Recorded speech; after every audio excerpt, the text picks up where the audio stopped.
buenos días. Damos comienzo con nuestras clases virtuales del día de hoy, viernes 26 de marzo, en donde estaremos trabajando con las asignaturas de español, matemáticas e historia. Comencemos.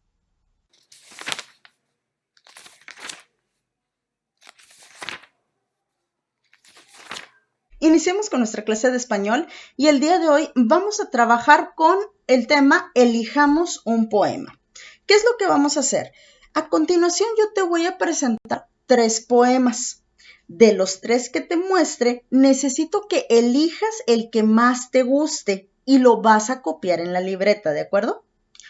Muy bien. Y ahorita que terminemos de analizar los 3 poemas, ¿sí? Te voy a decir qué es lo que vamos a hacer con ese poema que vas a elegir, ¿de acuerdo? El primer poema se titula El dentista de la selva. Por la mañana, el dentista de la selva trabajó intensamente con un feroce cliente. Era el rey de la jungla. Era un león imponente, con colmillos cariados y que le faltaba un diente. Por la tarde, dijo el dentista a su enfermera reciente, pone el cartel en la choza, no recibo más pacientes. Ha venido un cocodrilo que tiene más de 100 dientes. Ok, entonces este es nuestro primer poema. Este poema no lo vas a encontrar en tu libro de texto. Te voy a pedir por favor que si este es el que te gusta, lo copies en tu libreta. Recuerda que puedes pausar el video para copiarlo, ¿sí? O lo puedes regresar ya una vez que hayas visto los 3 para elegir el que más te gusta. El siguiente poema se titula Poema para un elefante. Érase un elefante arrogante con una trompa elegante que siempre lucía contoneante. Érase un elefante garboso, sus 2 grandes orejotas le daban un aire gracioso. Como era muy refinado, espantaba a las moscas moviendo de lado a lado su rabito acicalado. Érase un elefante muy fino, gracioso y elegante, caminaba muy airoso, como si pesase poco. Era cuestión del talento lo de no caminar lento, aunque lo hiciera calmoso, lo de parecer liviano, aunque fuera casi obeso. ¿Ok? Y vamos a pasar al último poema, que se titula Primavera.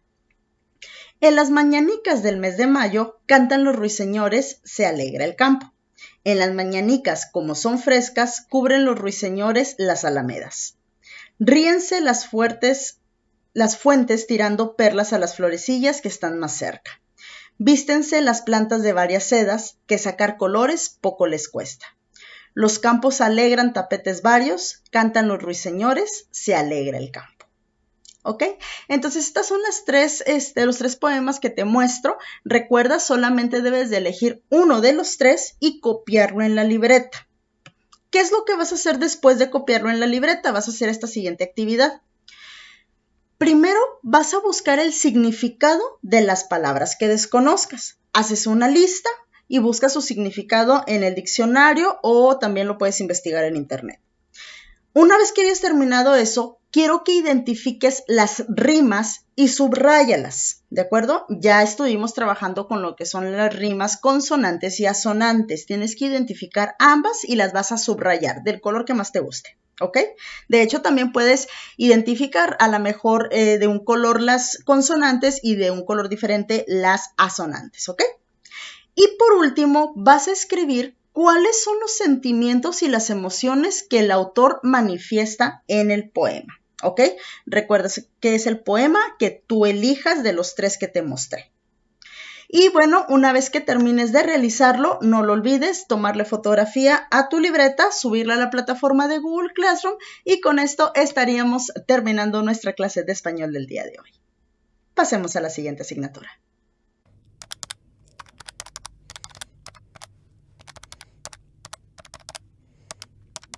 Continuamos con nuestra clase de matemáticas y el día de hoy vamos a continuar trabajando con lo que son las tablas y las gráficas de barra, ¿sí? Y vamos a necesitar de nuestro libro, vamos a contestar el desafío número 64 que se titula Cuida tu alimentación. Primeramente vamos a copiar lo que es el concepto y posteriormente vamos a trabajar con el ejercicio, ¿ok? El concepto pues se titula Problemas con tablas y gráficas de barras y posteriormente vamos a ver lo que viene siendo el libro. Muy bien, entonces aquí viene lo que viene siendo el concepto. De hecho, el día de ayer ya empezamos a analizarlo. Hoy vamos a trabajar con lo que es la teoría y luego pasamos a lo que es el ejercicio. Para construir una gráfica de barras se usan rectángulos cuyas bases miden lo mismo. La altura de cada barra representa la frecuencia de los datos.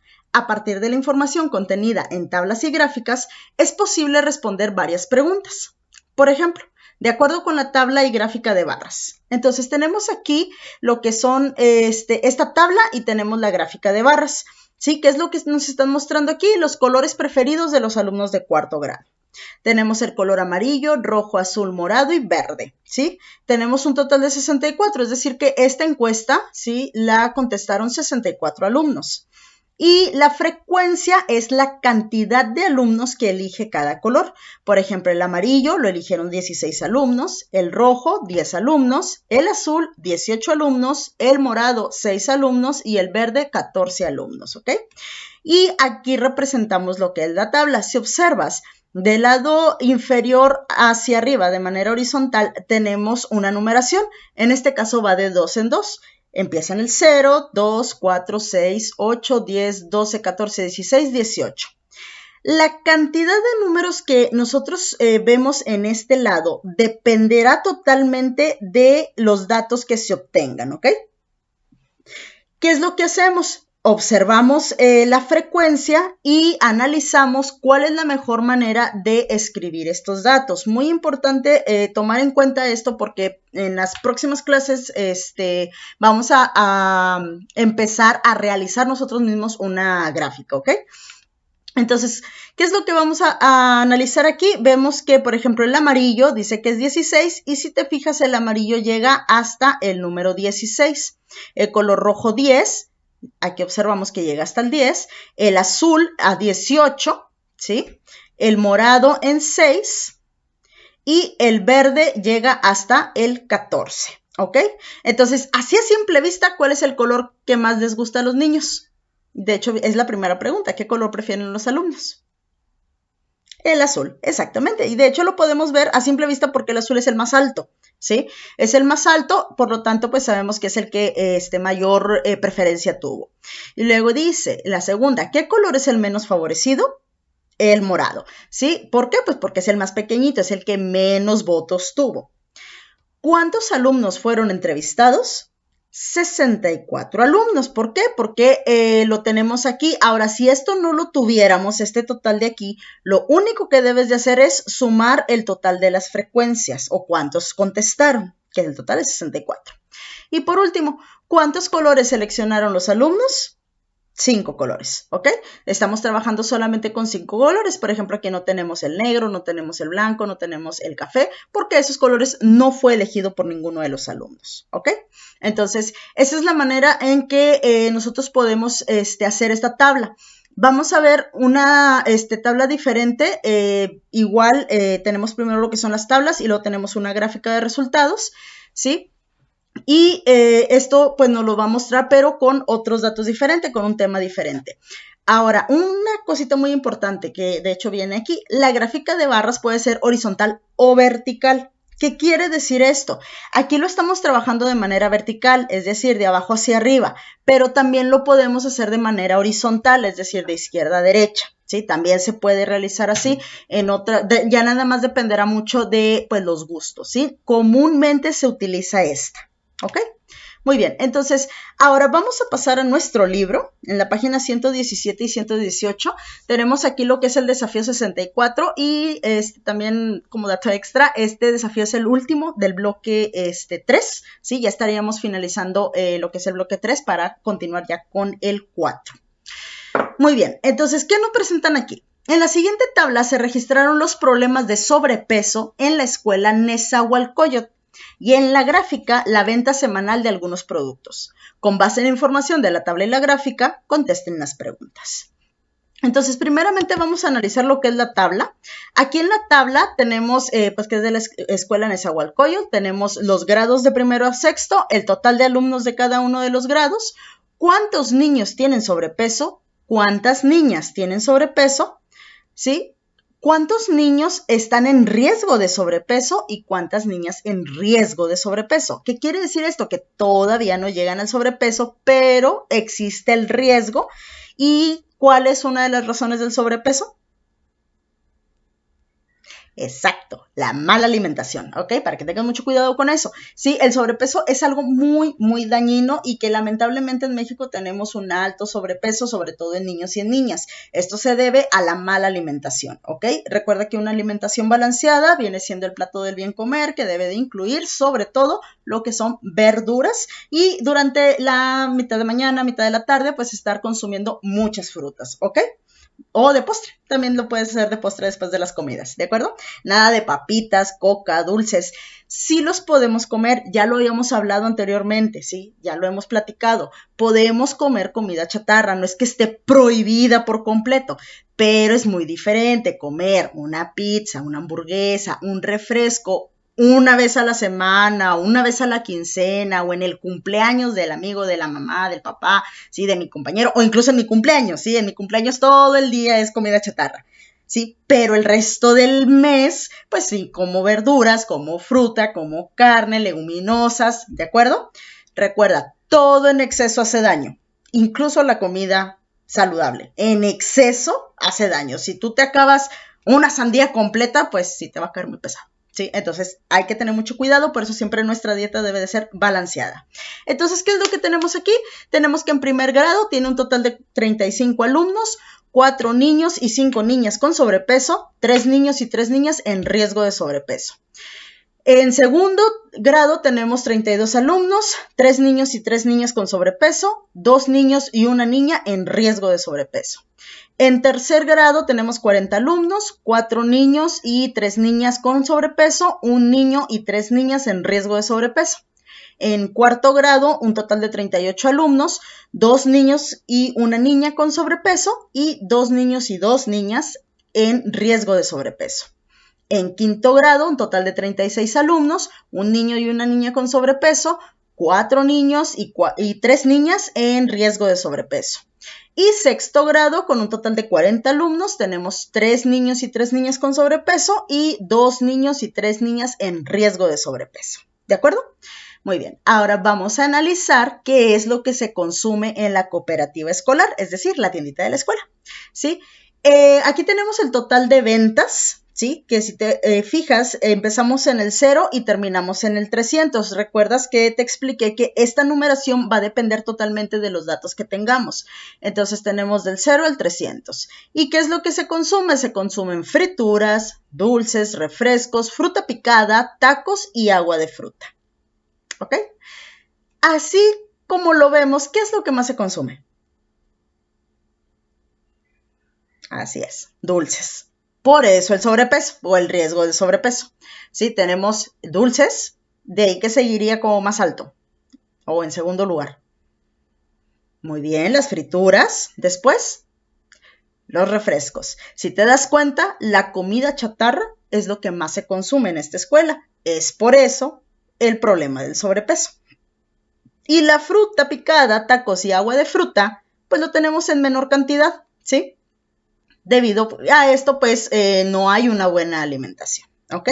Entonces, aquí podemos ver, por ejemplo, si yo te preguntara dulces, ¿cuántos dulces están consumiendo?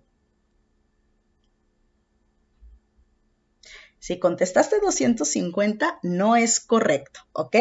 Obsérvalo bien. Voy a hacer más grande la tabla. De hecho, ahí la tienes en tu libro. Pero si tú observas bien, ¿sí? Esta barra de aquí que corresponde a los dulces sobrepasa los 250. Mucho cuidado, ¿ok? No son 250, son poco más de los 250, ¿sí? Ahora, de línea a línea, ¿cuántos números hay? Va de 0 a 50, de 50 a 100, 150, 200, 250, 300. Es una seriación de... Perfecto, 50 en 50. Entonces, si de aquí a aquí hay 50, ¿cuánto crees que represente este pedacito de aquí? Más o menos, ¿sí? No, a lo mejor no nos piden una cantidad exacta porque no lo podemos, tendríamos que dividir en 50 partes iguales esta sección. Vamos a batallar mucho, ¿sí? Pero un aproximado, ¿cuánto crees que sea? Muy bien, puede ser 260, 270 o 265, ¿ok? Entonces, para que tengas mucho cuidado, porque si observas, ninguna de las barras está exactamente sobre la línea, ¿sí? Por ejemplo, las frituras, pues está arriba de 200, pero abajo de 250, ¿ok? Entonces, para que tengas mucho cuidado cuando veas tablas así, gráficas, ¿ok? Muy bien, entonces vamos a pasar a la siguiente página en donde tenemos las preguntas. Y la primera dice así: ¿en qué grado hay más alumnos con problemas de sobrepeso? Eso lo vas a contestar con la tabla que analizamos. Inciso B: ¿consideran que hay más riesgo de sobrepeso en las niñas que en los niños? Vas a escribir sí o no y por qué. ¿Cómo llegas a esa conclusión? Inciso C: ¿qué se vende más en la cooperativa de la escuela? Ya dimos la respuesta, ¿ok? Espero hayas puesto atención. Inciso D: ¿creen que hay alguna relación entre el problema de sobrepeso y lo que consumen los niños de esta escuela? ¿Sí o no? ¿Y por qué? También ya hicimos esa respuesta, ya la contestamos, ¿ok? En el inciso E: además de una buena alimentación en su estancia en la escuela, ¿qué sugerencias les darías a sus compañeros para disminuir el problema del sobrepeso? ¿Qué pueden hacer estos niños que ya tienen sobrepeso para disminuirlo o incluso quitar por completo el sobrepeso? ¿Qué pueden hacer? ¿Sí? ¿Qué sugerencias tú les darías? Puedes hacer una lista, tienes 4 líneas, puedes dar 4 acciones que puedan ayudar a estos niños a disminuir este problema de sobrepeso. ¿De acuerdo? Muy bien, entonces haces tu actividad, recuerda tomarle fotografía, subirla a nuestra plataforma de Google Classroom y con esto estaríamos terminando nuestra clase de matemáticas del día de hoy. Pasemos a la siguiente asignatura.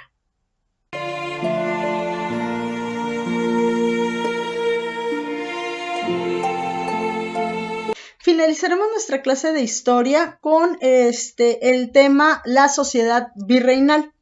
¿Sí? ¿Qué es lo que vamos a hacer en esta sesión? En esta sesión vamos a analizar la información que viene en las páginas 118 a la 120 del libro de texto y con base en esa información vamos a elaborar un tríptico, ¿ok?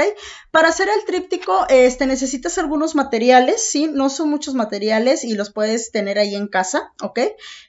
Ahorita te voy a mostrar los materiales que necesitas y va a ser muy sencillo lo que tienes que realizar. Primeramente vamos a pasar a nuestro libro, en donde vamos a ver el tema de la sociedad virreinal. La sociedad de Nueva España se integró inicialmente por 3 grupos, que son los indígenas, los españoles y los africanos. Aunque en algunas ciudades se destinaron lugares diferentes para que vivieran los españoles y los indígenas, la convivencia diaria entre ambos grupos favoreció la mezcla de sus costumbres.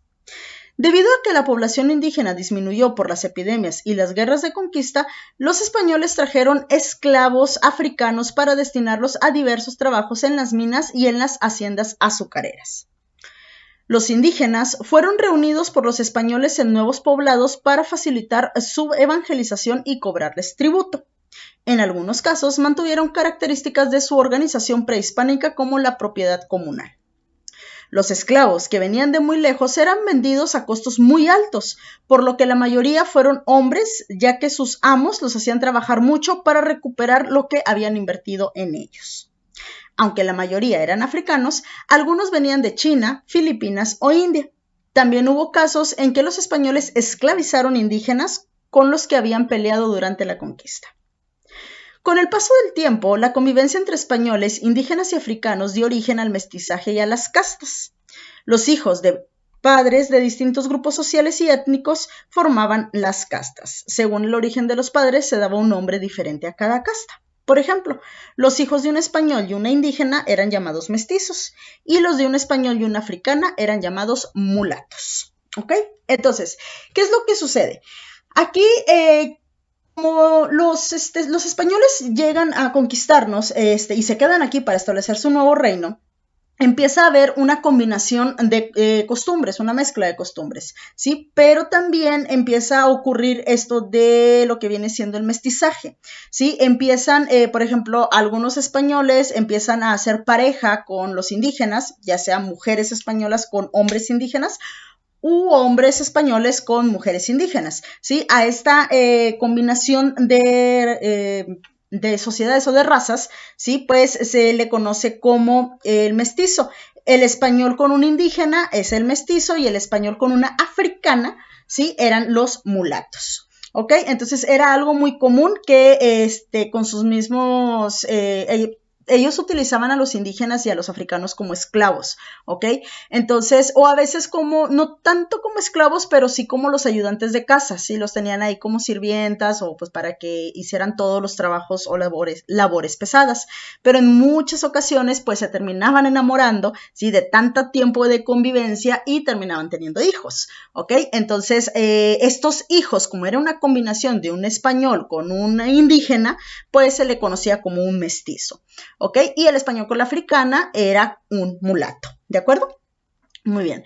En Nueva España se determinaban las diferencias sociales con la palabra calidad, que se establecía para varias características. Por ejemplo, tener la calidad de español significaba desempeñar algún oficio o tener una profesión considerada respetable, pertenecer a una familia legítima, comportarse de manera honorable y recibir reconocimiento de las personas de su comunidad. ¿Ok? Muchos de quienes reunían esas características no eran precisamente españoles, sino criollos, hijos de españoles nacidos en América.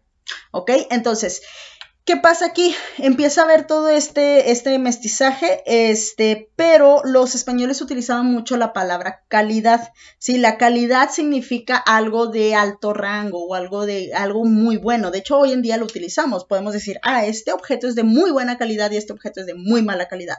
O también podemos decir, el servicio tiene una excelente calidad, el servicio tiene una muy mala calidad. ¿Ok? La calidad es un término que se utiliza para indicar lo que es la excelencia. ¿Ok? Y bueno, la calidad de un español significaba que tenía un oficio o una profesión, era alguien muy importante en la sociedad virreinal, ¿sí?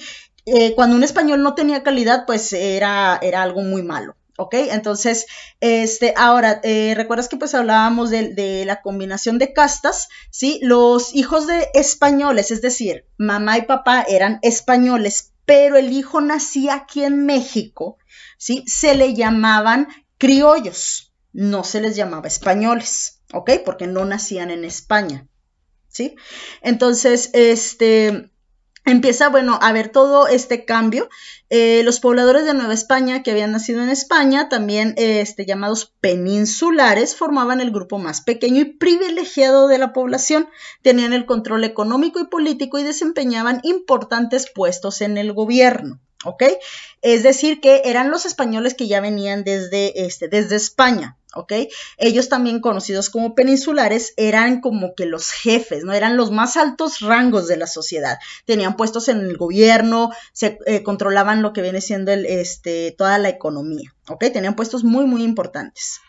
Los criollos, hijos de los españoles nacidos en América, ¿sí? Se enorgullecían de sus padres españoles y consideraban que sus costumbres eran hispanas.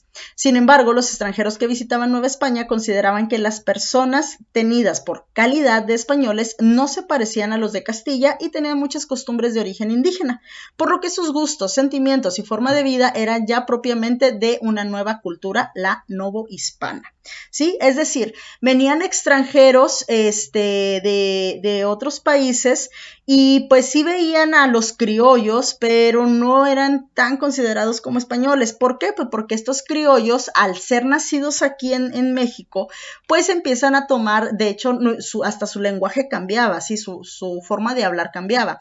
Ustedes saben que los españoles hablan muy, muy parecido a nosotros, nos podemos entender perfectamente, pero la manera en la que dicen su acento es diferente, ¿ok? Entonces, aquí es en donde empezaba a ver estos pequeños cambios. Por las calles de las ciudades indígenas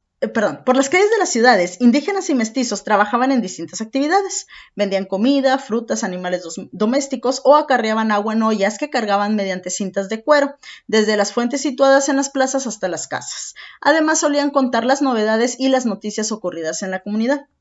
En el campo, las casas tenían pequeños terrenos para usar como huertos o para criar animales, mientras las tierras de cultivo se encontraban a las afueras de los pueblos. Los grupos sociales de Nueva España convivían en diferentes espacios: ferias, peluquerías, corridas de toros, peleas de gallos, iglesias, mercados y teatros, así como en las fiestas y procesiones religiosas, entre otras celebraciones que cada pueblo, villa, ciudad o región organizaba por su cuenta, pero en las que compartían rasgos en común. Con el tiempo, los criollos empezaron a valorar su sentido de pertenencia a Nueva España, se identificaron con el paisaje y sus riquezas naturales, así como su cultura, la comida, el arte y la música.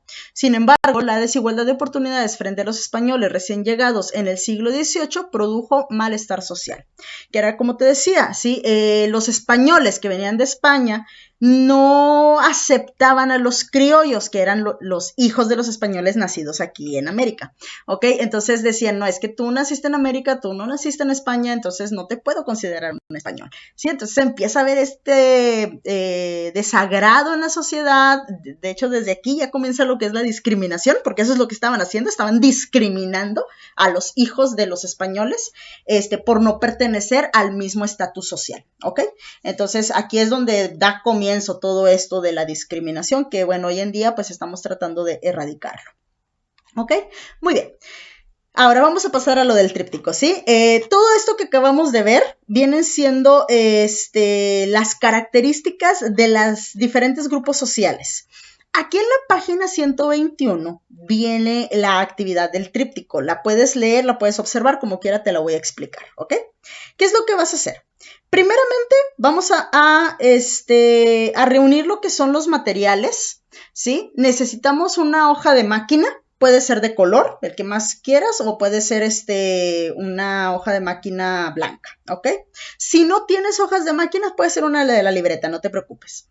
Necesitamos dibujos, recortes, imágenes impresas o estampas que tengan que ver con todo esto de las sociedades del virreinato.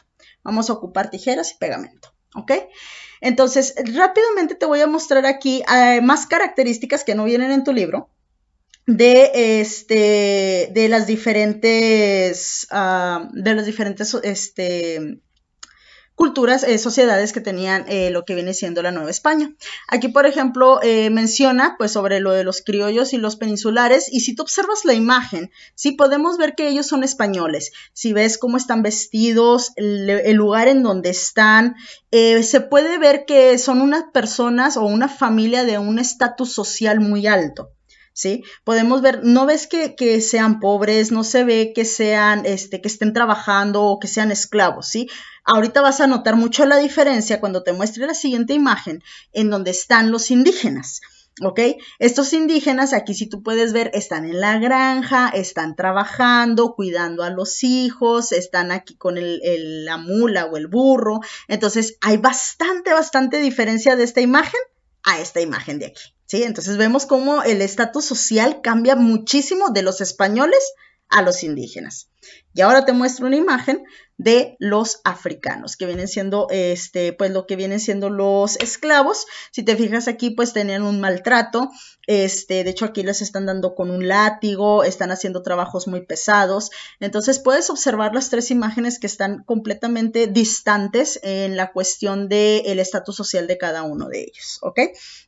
Ahora, el tríptico, ¿cómo lo vas a hacer? En el libro vienen las instrucciones de cómo hacerlo, pero yo te lo puedo mostrar. Tú puedes tener lo que viene siendo tu hoja en blanco, ¿sí? Y lo único que vas a hacer es doblarla en 3 partes para poder realizar lo que viene siendo el tríptico. El tríptico como tema va a ser la sociedad virreinal, ¿sí? Y en cada apartado del tríptico debes de colocar imágenes de los grupos sociales que existieron durante el virreinato y escribir características de cada uno, ¿ok? Entonces, estos grupos sociales, pues vas a poner los españoles, los indígenas y los esclavos. Pones una imagen, puede ser dibujo, recorte, una estampa, puedes imprimirlas, puedes buscar en internet, lo que tú quieras. Puedes decorar el tríptico como tú lo desees, ¿ok? Lo vas a hacer y al momento de que lo vayas haciendo, vas a poner como título la sociedad virreinal, y luego en la parte interior vas a poner el grupo social español, el grupo social indígena y el grupo social de lo que son los africanos o los esclavos, ¿sí? Vas a poner tu imagen y luego vas a escribir una característica o varias características de estos grupos sociales, ¿de acuerdo? Puedes sacar la información de tu libro, puedes tomar lo que te acabo de comentar, puedes incluso buscar más información en internet, puedes preguntarle a tus papás sobre estos grupos sociales, ¿ok? Puedes sacar información de donde tú quieras, ¿de acuerdo? Sí, lo importante es de que me pongan las características de cada uno de los grupos sociales, ¿sí? Y bueno, pues una vez que termines de realizarlo, no olvides tomarle fotografía, enviarlo a nuestra plataforma de Google Classroom, y con esto estaríamos terminando nuestra clase de historia del día de hoy. Hemos concluido con nuestras clases virtuales de la semana. Agradezco muchísimo tu atención. No olvides enviar tus evidencias a nuestra plataforma de Google Classroom. Antes de despedirme, quiero recordarte que el próximo lunes iniciamos con nuestro periodo vacacional, por lo que vamos a realizar una pausa en nuestros videos para que tomes un merecido descanso. Estaríamos reanudando nuestras clases virtuales el día 13 de abril. Que tengas unas excelentes vacaciones y recuerda, quédate en casa.